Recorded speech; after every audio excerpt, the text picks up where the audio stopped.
Hello everyone, this is Donna Bell from Shabby Chic, Pretty and Sweet with another episode of slow stitching, what I call hand stitching, a journal cover. Now, previously we had already stitched all of this down, and last night as I was watching TV with my husband, I went ahead and did all my stitching here, as you can see. And it's done just the same as we did in stitching all of our pieces down. It's done the same way, except that you just go very carefully and just, measuring your stitches and the distance between, and you just go through and you put your stitches where you want them. And it's basically the same as quilting. That's what you're doing. You're just quilting it. Now, what I did not tell you previously that I should have told you in the very first episode, I did not pad this one.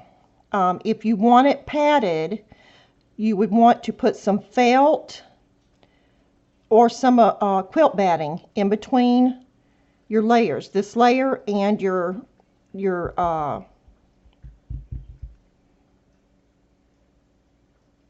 napkin, or in between your two full pieces of fabric, not between your top fabric and your pieces, but between your two full pieces.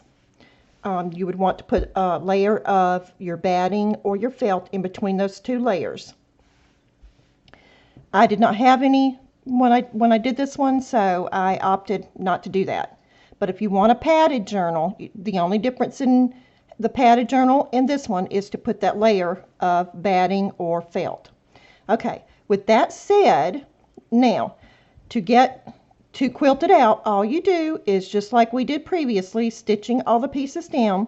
You just go in and you just go with your needle up and in and out, measuring your stitches the same way. And now let me show you what I did. All I did is I decided how I wanted my stitches. I went down across. Let's see, on this one I went 1, 2, 3, 4, 5 across at the top, not counting the one where I sewed the pieces in. See, this is what I did right here, down to there. That's my stitches going across, quilting it together. Okay, then I wanted something different to give it more character, so I did kind of a fanned curved stitch there. Now I did pucker it a little bit because I wanted that look. If you do not want the puckering, just make sure when you are pulling those stitches to leave them a little bit looser. Do not pull them as tight. So what I did on this one, like I said, is I quilted it in the fanned out kind of half circle moon type of stitch look. And then here I just followed the chevron pattern here in this one. And then I just, on these two sections, I just went straight down, keeping the same amount of space in between as I did previously on all the other stitches. And then on this side, I went across. I could just continue going across and then across on this bottom piece. And this is what you have.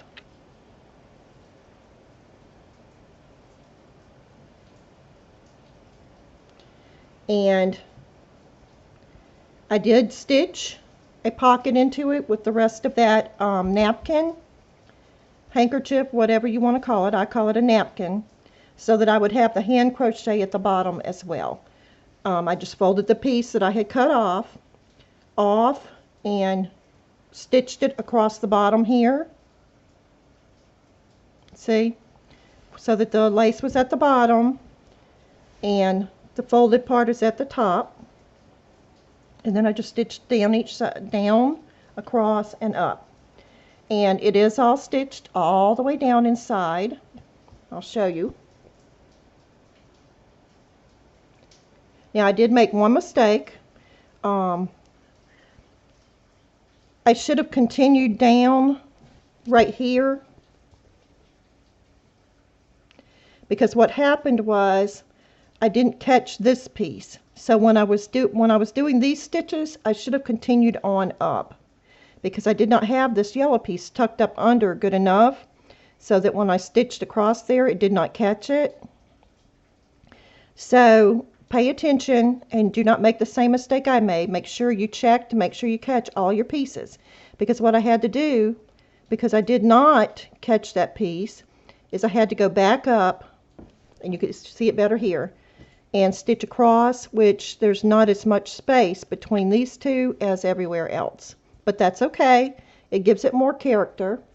But I don't hide my mistakes. You ladies know that I'm real. Everything is real. I do not hide my imperfections. It's because you ladies can learn from it. Or gentlemen, you know. But that's what happened right here. Okay.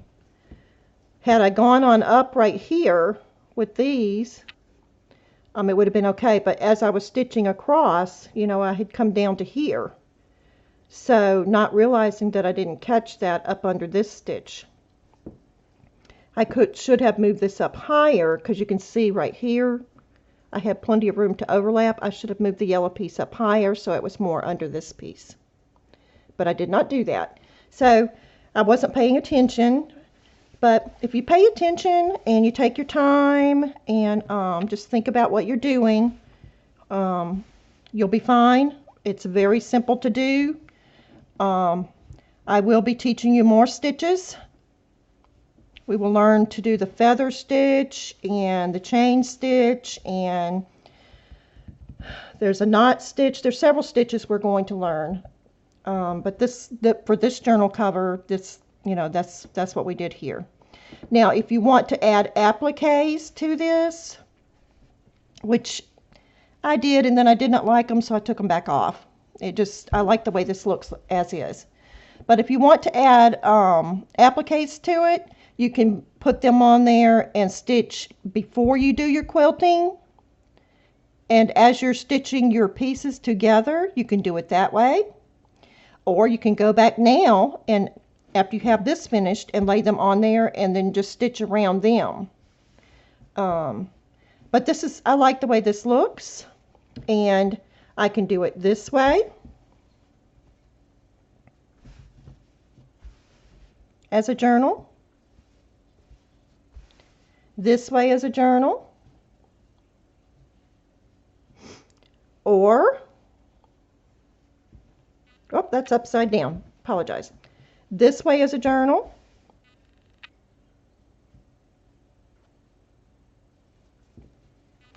or I can fold that over and bring this across and have it like this.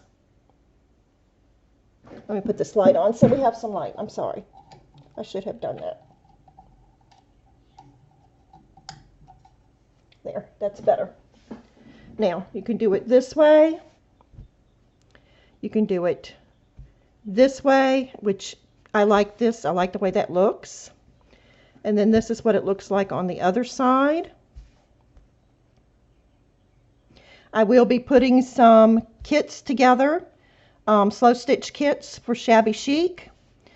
For anyone that wants to make a slow stitch journal, I will be putting some kits together. It will not include the embroidery thread or the needle. You'll have to get those on your own.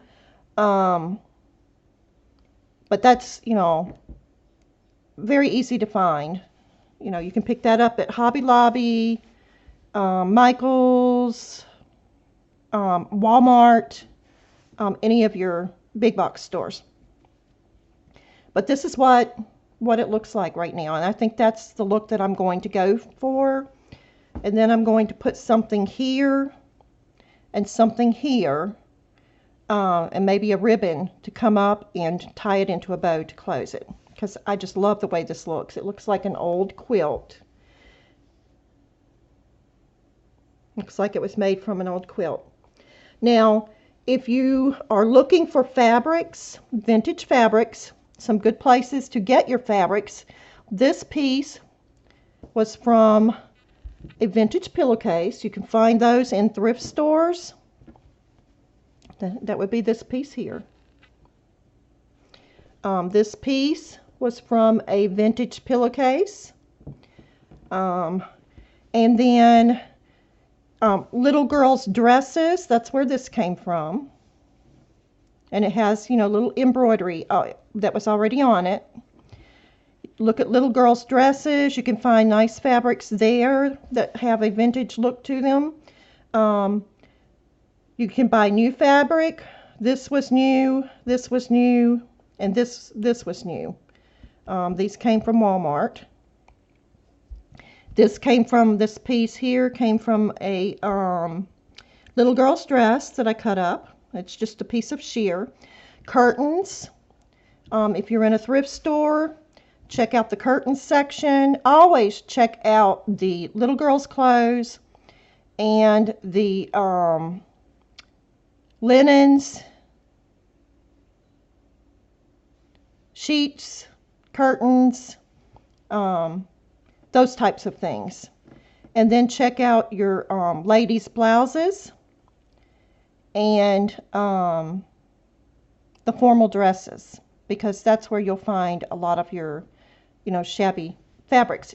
Now, you have to think out of the box when you're looking at these things, because it may look like a blouse that maybe you wouldn't wear, or a dress that you wouldn't wear, but think of it as the fabric. You're looking at the fabric. Okay? Look at the fabric. What kind of fabric is it? Look at the buttons, because you can always use the buttons. Does it have embroidery on it? Things like that. Flowers that you can cut out as appliques. Those are some of the things that I look at when I am looking at fabric, at things in the thrift store. Also look at, is it stained? You know, where the stains are, you know, things like that. If it has underarm stains, I stay away from it. Anything like that, you don't want that. Stay away from that. You don't even want to cut that up to use. But, you know, I find a lot of really good stuff. And like most of these pieces, that's where it came. The napkin itself came from a thrift store. I think I got 8 of them. I shared some of them with different ones. And I think even my yarn came from a thrift store.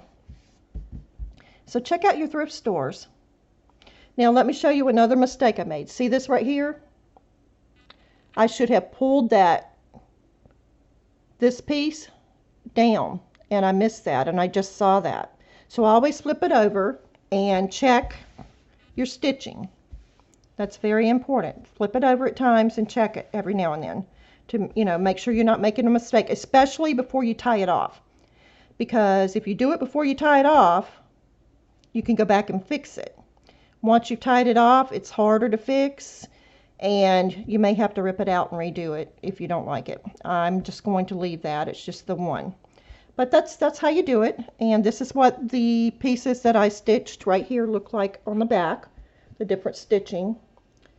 This is the curved kind of moon shape, and these are the chevron here. Now I will flip it over so you can see it up closer here.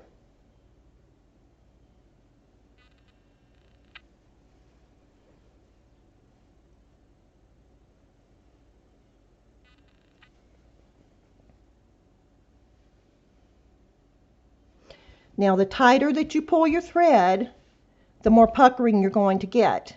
But you do not want to make it tighter up here and looser down here, because what will happen is you'll end up with a lopsided, your journal will not be square, rectangle, whatever. It'll be shorter here, narrower at the top, and then wider at the bottom, and then you have a mess.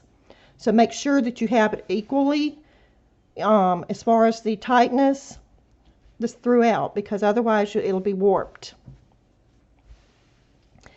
So in other words, make sure that you pull it the same tightness throughout all of your stitching. And I hope I didn't confuse you too much with this video. So I thank y'all. I hope that you have enjoyed this video and you've enjoyed making this with me, and that you have learned from this. And God bless you. I love all of you, and continue crafting, and please subscribe, like, and God bless. Bye-bye.